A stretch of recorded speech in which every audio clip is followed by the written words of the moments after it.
everyone. Welcome. My name is Chris Turner. I am the Collegiate and Club Communications Manager here at USA Rugby. I have Josh Ressio from Michigan State here with me for the first and hopefully weekly podcast / interview that we're going to have with a bunch of D1A coaches, social media managers, and captains moving forward. Everyone, meet Josh. Josh, meet everyone. So if you don't mind, just giving a little background and bio about yourself before we kick this thing off. Yeah, I'm a senior at Michigan State University. I'm the president of Michigan State Rugby, originally from California. So I'm just a California boy that decided that good weather wasn't for me and decided to take my talents over to Michigan and bear the cold weather. So it's been great. And that's kind of funny that you mentioned that you're on the West Coast, because we're both from California, getting used to the cold and all the winters and everything. What really kind of set the difference for you to choose a college and a club, or which came first? Like, did you have rugby already in your mind going into college, or is it you just got accepted into a great school and then started to play? And kind of give me that experience of like a West Coast guy going to a very cold state, if you will. Yeah, I have to say during my time, it wasn't really rugby first. I did know I wanted to go to a Big Ten school. Just the culture at Big Ten schools is really unlike anywhere else in the U.S., in my opinion. It wasn't until I applied to all the schools that, my rugby coach in high school really told me, hey, rugby's a cool thing in college. You should really take a look at it. And that's really where, Michigan State set itself apart from the rest of the pack, just because I knew, wow, how great would it be to be a Spartan and, play rugby here on this campus. The people I reached out to on our club, they gave me all the great history. We're the oldest club on campus. Everything that we've been a part of, how well put together the alumni is with the current players. And it just sold me. I knew there's nowhere else that I'd rather go, and I made every day now, I know that I made the right decision. So I'm happy. That's wonderful, man. And it's actually kind of cool that something you brought up about it being like the oldest club on campus, because how many times have you heard with other clubs around the nation that rugby is the oldest club on campus? I think it surprises a lot of people, but a lot, we've been around. There's some schools, I know even Michigan, where rugby was around before the football team was even, fully organized. It's been around for a long time. And it amazes me how many people we get that come to our alumni weekends, or they'll show up to a game and it's like, yeah, I graduated back in, back in God knows when. I'm like, wow. It's crazy to think that Michigan State has been around that long, but I love it. It really makes you motivated and, it humbles you as a player. No, 100%, man. Couldn't agree more. But so, choosing Michigan State and it being a great school and having a great club, how has really been your Big Ten experience as a player and your D1A experience as a player? Like, did you have any idea of like the level of play that it had, or like the prowess of the conference, and kind of just like diving a little bit about your experience playing in D1A?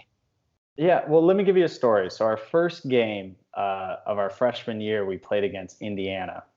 And my freshman year, Indiana still had Bryce Campbell. So here we are, me and a group of my freshmen. We come, we're ready to play college rugby. We're super excited. Out comes Bryce Campbell, and I'm pretty sure he put on like 6 tries against us or something.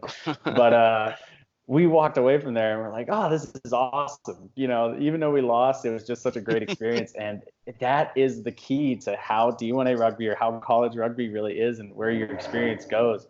No matter what happens, win or loss, whatever it is, the culture of rugby is just fantastic. And, the group of people I got to meet, I came to college and I swear, it's like you instantly had 30 of your best friends, even though you've never met them in your entire life, you knew that like, wow, I'm probably going to be friends with these guys for the rest of my life. So that speaks countless words to how my experience has been. And that's, I always look back at that story with my friends, that Indiana game, been like, hey, even though we got killed in that first game, it just kind of led to so many great things after. So it's been fun.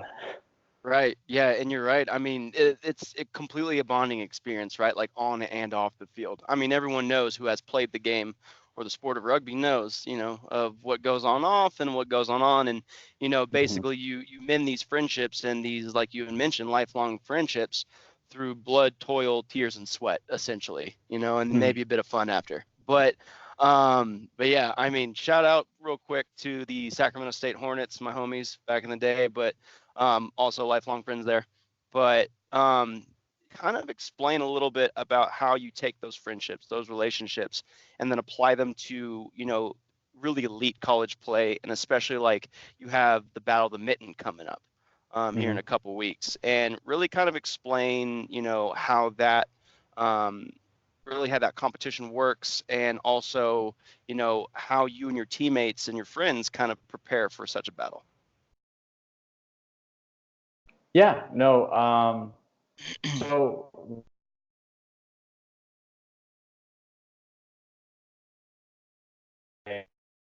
Michigan State Rugby that we preached at the beginning of, we're trying to grow in three areas: athletically, academically, and professionally. And we, speaking of the battle for the mitten, we had a group of us that really just connected on this idea that we love rugby, we're motivated by it, and we think we can do something with it. We think we can make an impact at the college level.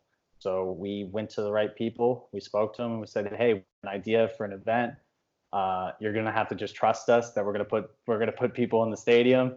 Hmm. It's gonna be a tough situation. No one's really done it before, and it comes back to it. Granted, we maybe got a little lucky there. You talk to the right people, and people that just give you a chance, essentially give you an opportunity to prove what you're saying.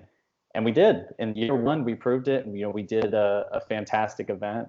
And now coming up, it's in 2 weeks again. We're looking at it now where it's like, not only did we come up with a great idea, but we really got a starting point for what could be a really great potential for all of D1A to be reciprocated around clubs around around the whole U.S.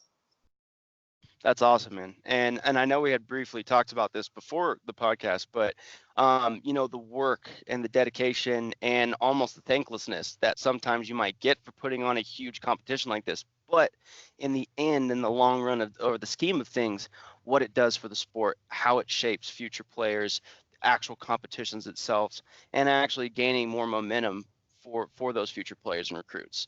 And as a former player, unfortunately, because due to all these, injuries and whatnot. But I mean, I mean, as a former player and as a former coach, like, guys like me have to tip our caps off to guys like you and your teammates and others that were included, because I mean, a lot of that is really hard work on top of schoolwork, on top of other jobs that you have, on top of family things. So again, shout out to you guys. What you're doing is awesome over there. We couldn't be more thankful for it. And hopefully, and I'm putting my bet and dollar that this is going to become a big thing. Cross my fingers here, but we'll do Yep. all we can over here at USA Rugby and D1A to really make that shine for you guys. We appreciate it. I mean, that was the key. We knew it. We said, give us a chance to prove ourselves, and then afterwards, we're humble about it. We just want to see it grow. So we appreciate all the help we're getting. That's awesome, man. Yeah, just continuing it on other people's shoulders after you guys graduate, pretty much, right? That's Yep. that's great. Yep. But yeah, speaking of more about of this season, like, can you kind of explain a little bit? And I know you don't want to give all the secret sauce away and everything like that, but what's some of like the expectations of the season ahead? How do you build and sustain a culture on campus, so specifically within the sport? And then, kind of what are some highlights of the club? Yeah. Well, for one, the one word comes to mind. It's just going to be competitive. I think the Big Ten, for example, is probably going to have its most competitive season it's had yet. It's no longer a one team dominating the rest, or knowing that Hmm. one team's going to blow through everyone. I could really see it going any way. And I know every week is going to be a big week in our conference. We've been preparing for that. We told everyone on the team that. And it goes into this idea that you have to build this culture from day one, that, if we work hard, if we, set the right standards and set the right goals for ourselves, we could be the ones that are, battling for that Big Ten championship at the end of the year. And I know Michigan State, at least, that's the goal that we're going into it. We've rode a great momentum over the past couple of years, and have been able to kind of climb up, in the Big Ten conversation. And now we feel like, we have an opportunity to really make an impact.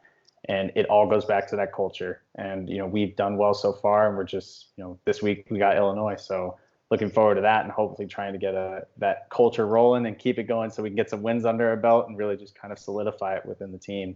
And that's really the key. That's the only key. That's how you keep people. It's how you keep people. That's how you recruit new people. It's that culture you set and that culture that you sell people on. And Right. we've done a great job of that so far. So I hope it continues.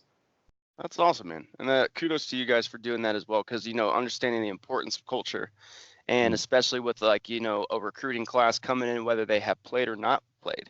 And actually, that kind of is a good segue to my next question: is being a former college player or just being a rugby player in general. Everyone knows the guys that have been playing for 15 years in the club and the guys who are showing up for the first game.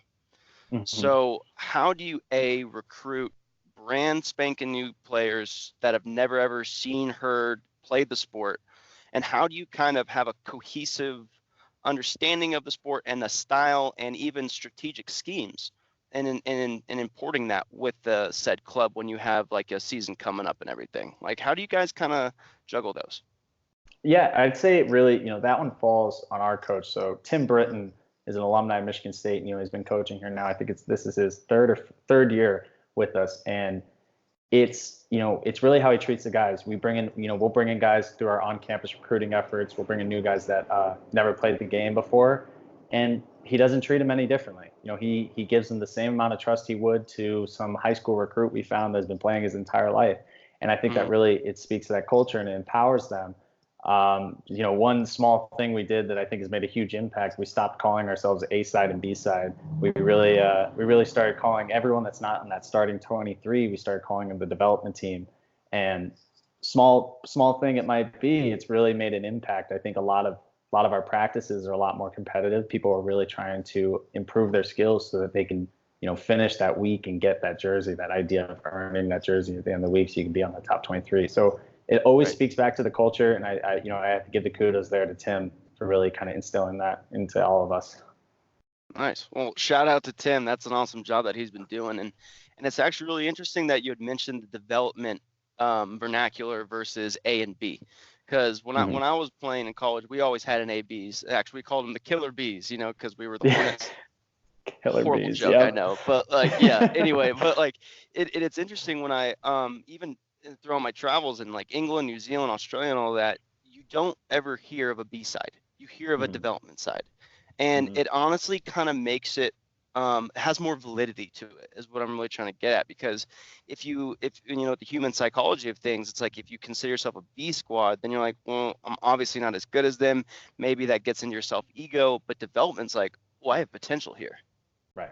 And like I think that's fantastic, that little change. Honestly, you probably guys have seen consequent changes through that, and then actually like egos of players with more confidence going forward, even though they their first week of picking up a ball.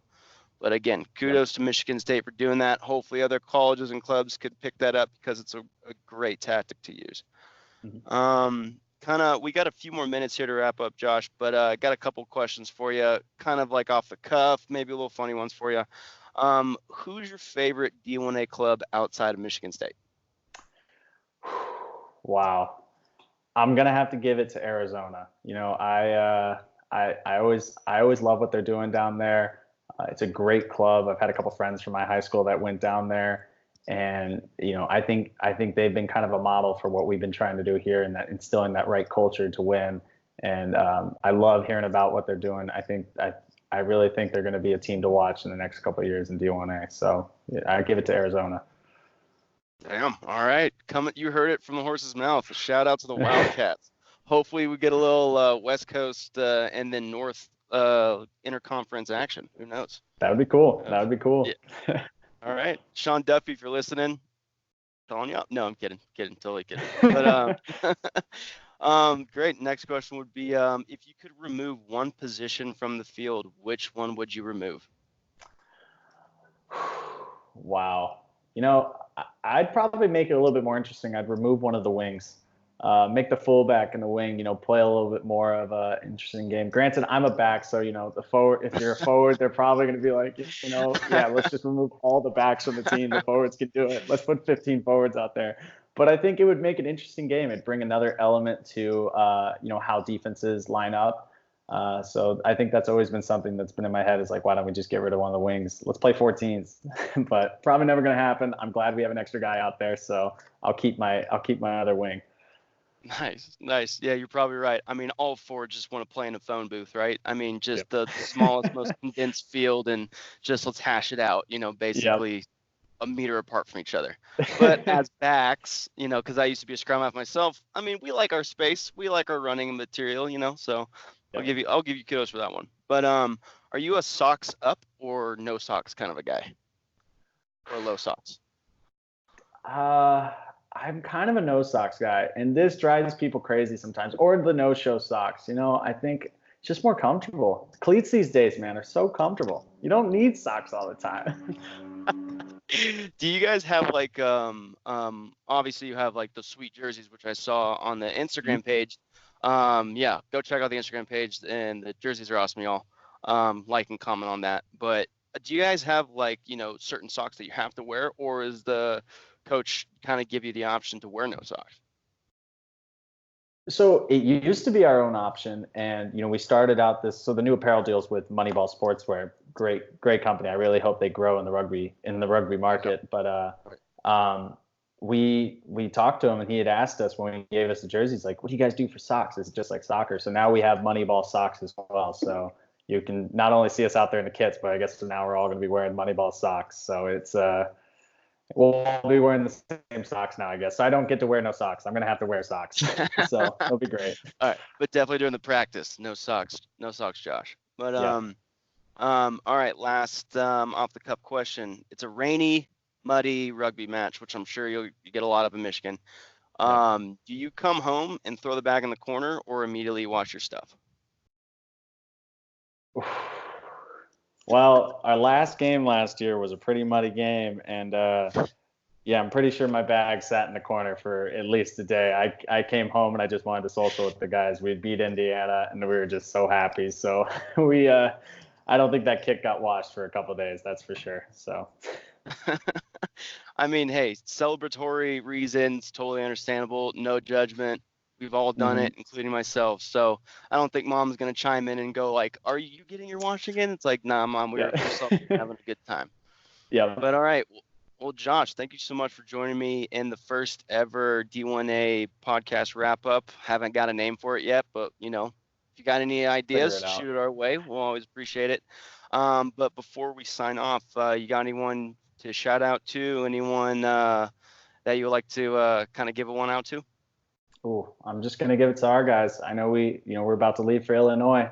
I think it's gonna be a great week. I've loved the season so far. So hopefully by the time I watch this, we'll be celebrating a victory. So it'll be a great week. Well, hopefully too, my man. Well, Yep. appreciate your time. Good luck for this upcoming weekend and the Battle of the Mitten in the next 2 weeks. And I'll make sure in our post when it does come out to include all that information and of course all your handles and how to reach you guys and everything like that. So if there's any recruits or players interested in Michigan State, boom, they're gonna have the link ready to go for you guys. I love it. I appreciate it. All right, my man. Well, thank you for joining us, and folks, hopefully you liked it, and then we'll see you next week. All right, see ya.